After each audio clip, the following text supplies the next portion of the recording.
Greetings from WRMSDC. Welcome to Business Connect. I'm Donna Ruff, President and CEO. As we step into June, we are excited to share the latest updates, insights, and events that empower our minority-owned business enterprise MBE community. Business Connect will bring you a wealth of information, including success stories from our members, upcoming events, opportunities for networking, collaboration, and invaluable resources to help your business thrive. We aim to keep you informed and inspired as we journey together towards a more inclusive and prosperous business environment. The Western Regional Minority Supplier Development Council, WRMSDC, is more than just an organization. It's a lifeline for minority-owned businesses in Northern California, Nevada, and Hawaii. We are dedicated to fostering an ecosystem where minority entrepreneurs can flourish, contributing to the economic vitality and diversity of our communities. WRMSDC is not just about business. It's about building a legacy of prosperity and opportunity for generations to come. By connecting minority-owned businesses with corporate members and providing essential resources, WRMSDC plays a crucial role in sustaining the communities we serve.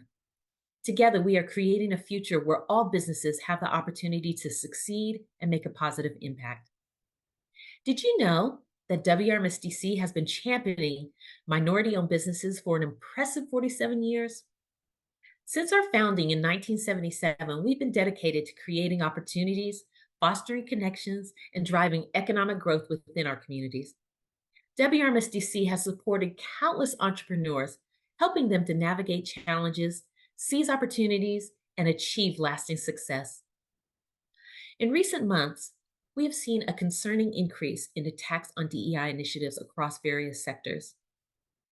These challenges underscore the importance of our collective efforts in promoting diversity and inclusion. WRMSDC remains committed to supporting our members through these times by providing resources, advocacy, and a platform for your voices to be heard. Stay informed and engaged as we navigate these critical issues together. Best practice tip for our supplier diversity professionals on getting internal stakeholders to engage with MBEs. How about hosting interactive supplier showcases? Organize regular supplier showcases where minority business enterprises can present their products, services, and success stories directly to internal stakeholders. These events can be structured as mini expos or virtual webinars, allowing stakeholders to interact with MBE representatives, understand their value proposition, and explore potential collaboration opportunities. A few steps to implement. Identify key stakeholders.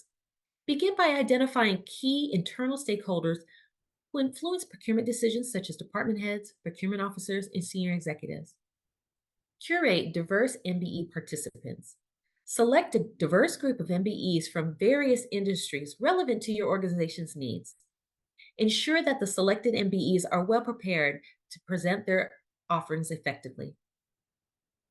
Create engaging formats. Design the event to be interactive. Include presentations, Q&A sessions, and breakout rooms where stakeholders can have one-on-one discussions with MBE representatives. Highlight success stories. Showcase case studies and success stories of MBEs that have successfully collaborated with your organization or similar companies. This can help demonstrate the tangible benefits of engaging with diverse suppliers. Provide follow-up opportunities. Ensure there are mechanisms for stakeholders to follow up with MBEs post-event. This can include providing contact details, setting up subsequent meetings, or offering platforms for continued dialogue. WRMSDC is happy to help curate and develop virtual webinars for top MBEs to present their innovative solutions to a panel of senior procurement officials and department heads, and include interactive Q&A sessions and virtual networking rooms, fostering direct engagement and follow-up opportunities. Best practice tip for MBEs: engaging stakeholders and standing out. Leverage storytelling to showcase unique value proposition. To capture the attention of internal stakeholders and stand out, MBEs should focus on compelling storytelling that highlight your unique value proposition, successes, and impact. Storytelling can humanize your brand, make it more relatable and memorable for stakeholders. Craft your narrative. Highlight your journey. Share your business journey, including challenges overcome and milestones achieved. This personal touch can resonate with stakeholders and make your business more relatable. And last but not least, attend industry events, expos, and networking sessions. Use these opportunities to share your story directly with potential stakeholders. As an example, an MBE specializing in sustainable packaging solutions might craft a narrative around their commitment to reducing environmental impact. They could create a video showcasing their eco friendly production process, share testimonials from satisfied clients who have seen reduced waste costs, and present data on the environmental benefits of their product. By sharing this story across their website, social media, and during stakeholder meetings, they effectively engage and impress potential partners. This is Business Connect with WRMSDC. Stay updated with the latest news and events by following us on social media and visiting our website. Hi, I want to introduce you to Rosemary Wetzel. We call her RJ with our council. She is our Director of IT and Certification. So tell me, what advice would you give to businesses that are considering certification, but they're not really sure or confident that it's the right move for them? Yeah, so generally speaking, there aren't a lot of reasons to not get certified. That said, certification is not necessarily going to be the right move for every kind of company. So if you're primarily in a B2C space, business to direct to consumer space, certification might not be the right choice for your company. But it might be something that you want to look at in terms of expanding your service offerings. Maybe you want to break into a B2B space. And that's where certification really helps companies is in that uh, becoming a supplier to a larger company or one of our corporate members. And if that's the case, we really recommend taking a look at the events that we do, take a look at our website and see if there is a development program that you think might be helpful for you in that. A lot of the programs that we do are not limited just to minority businesses or are not just limited to certified minority businesses. So it might be worth your time to take a look at what we do as an organization and see if it fits into your business plan. That said, if you are on the fence and aren't really sure if this is a good step for you, give us a call, send us an email. This is something that we want you to make a really good choice for your company, and we're pretty good at identifying. You know what, this is going to be a great choice for your company. You should absolutely look at certification, or there might be another business assistance program that is a better fit for your company or where your company is right now. Do we have an email that we can have businesses? Absolutely. So it's certification at wrmsdc.org, which again, that is a really long acronym. It spells nothing useful. We are so sorry about that. But certification at wrmsdc.org. And if you look up Northern California certification, Nevada certification, it is very easy to find our information to either get a phone number, get that email address from us. Wonderful. Thank you so much. Let me ask you this. How can small businesses with limited resources manage their certification process? Yeah, that's a really great question. So, the biggest piece of advice that I give to all businesses, especially the smaller ones that are looking at starting this process, is start with the documentation checklist that is on the WRMSDC.org website. That's going to give you a really good idea of what you're going to need to start the process and complete it successfully. Once you have that in hand and have started gathering all of those documents, I really recommend reaching out to us and giving us a call or sending us an email, because we can really help an application get through the process. If we know that there are problems, we know that you have questions in that, we can't help a business if we don't know that you're applying. We also have a pre-certification webinar that we produce every single month where you can get those questions answered.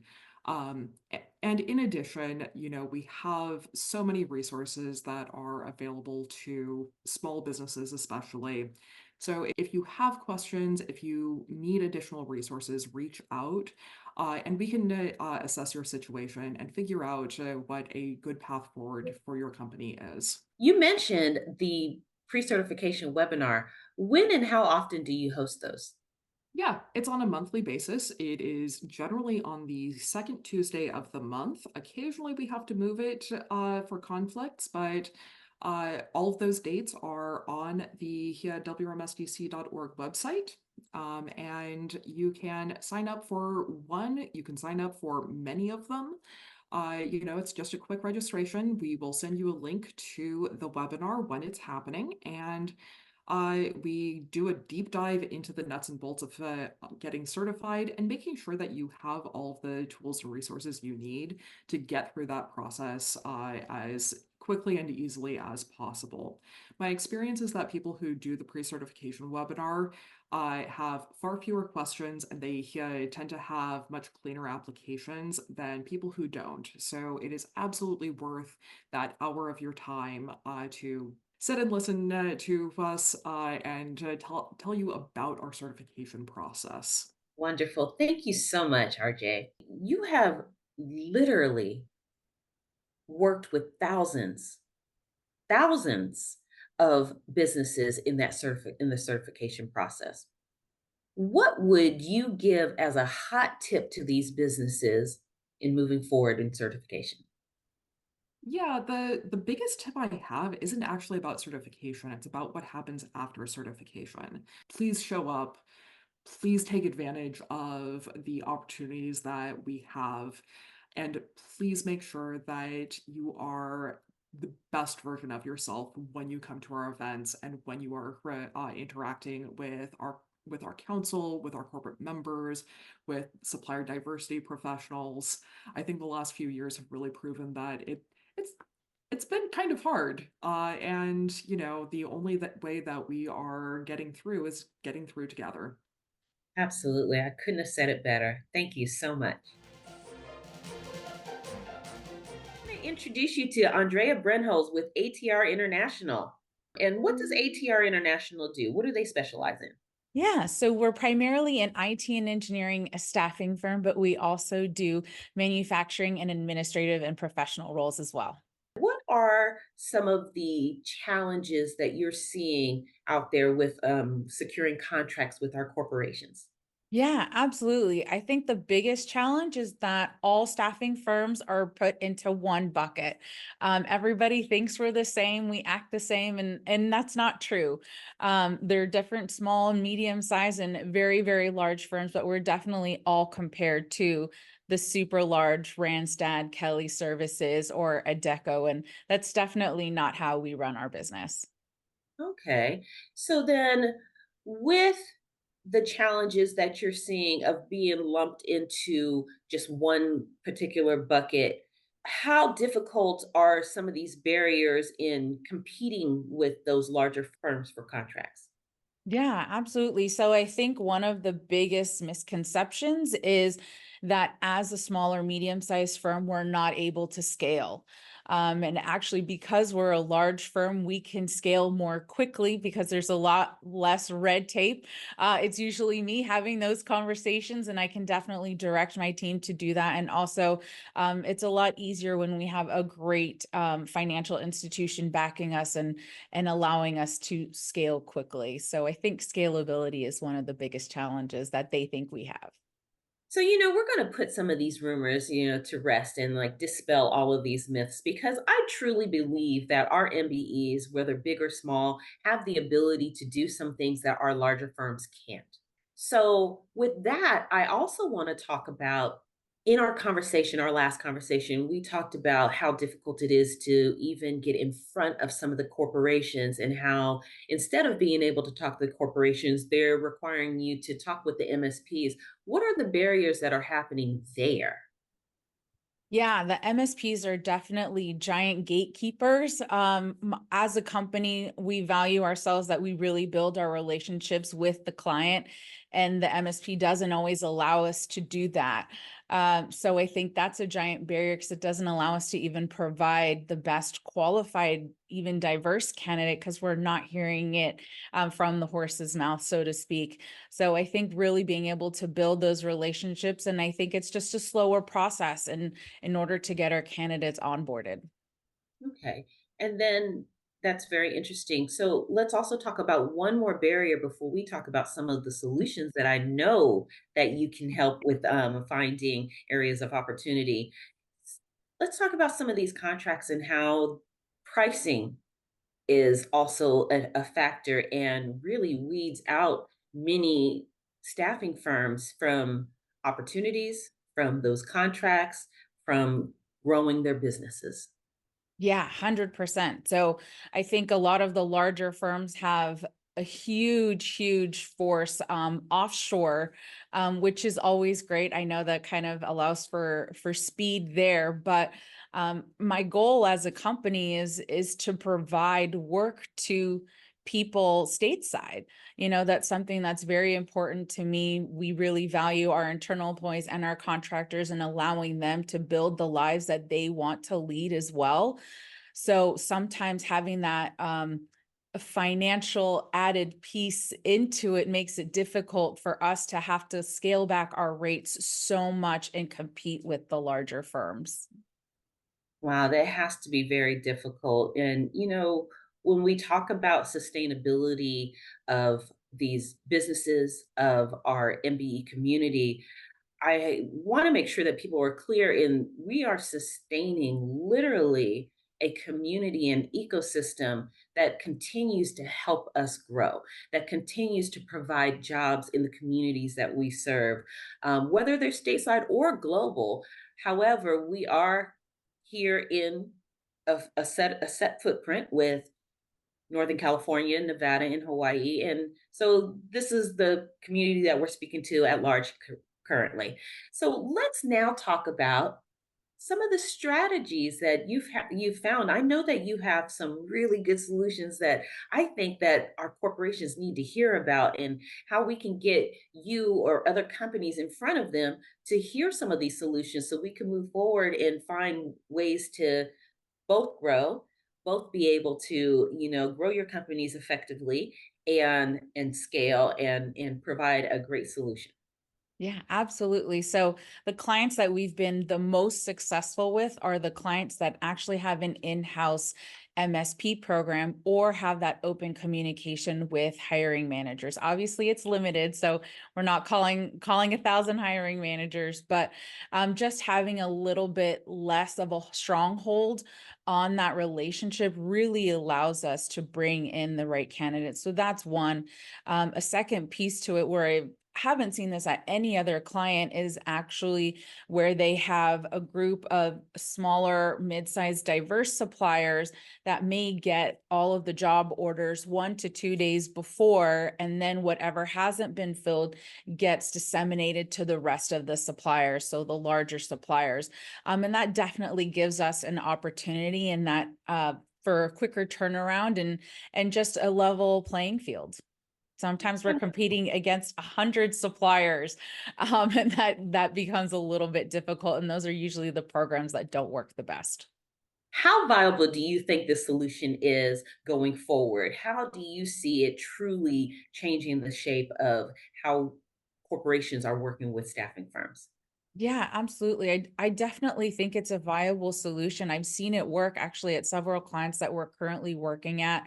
And I've seen even other MSP programs loosen that communication rule that they do have. And it has improved just our overall numbers. And it just also brings in better relationships. I mean, that we're in a relationship business. So if you don't allow us to build those relationships and truly be a top level supplier with that open communication, what's the point of a program? Let me ask you this. Can you give us a hot tip for other up and coming staffing firms trying to get into the business and or grow their current business? Absolutely. So my biggest thing is definitely make sure you're sticking to one vertical and getting that right before you expand to others. I think in our experience, we were very good at IT and engineering, and then our clients ended up asking us if we could expand and do other business for them. So that's how we added the other pieces. So I would say start with one, get really good at that, and then grow and expand. Kind of a crawl, walk, run. I Yes. love it. Thank you so much for sharing that. Andrea, let me ask you one more question. Growing up in this industry, with your parents having run the business and you stepping into this legacy, what is something your younger self would tell you today? My advice would be definitely ask questions. When I had taken over the business, there were so many different things going on and it was very overwhelming.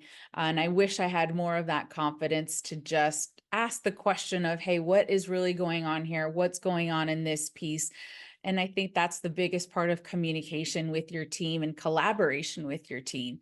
The goal is to get everybody to one kind of solid decision so you can move the company forward. I love it. Thank you so much for sharing. This is Business Connect with WRMSDC. Stay updated with the latest news and events by following us on social media and visiting our website. Together, we can continue to drive progress and create opportunities for minority owned businesses. And most importantly, thank you for being a valued member of WRMSDC. Let's make June a month of growth and success. With love, I'm Donna Ruff, President and CEO of the Western Regional Minority Supplier Development Council, with our monthly Business Connect. See you next month.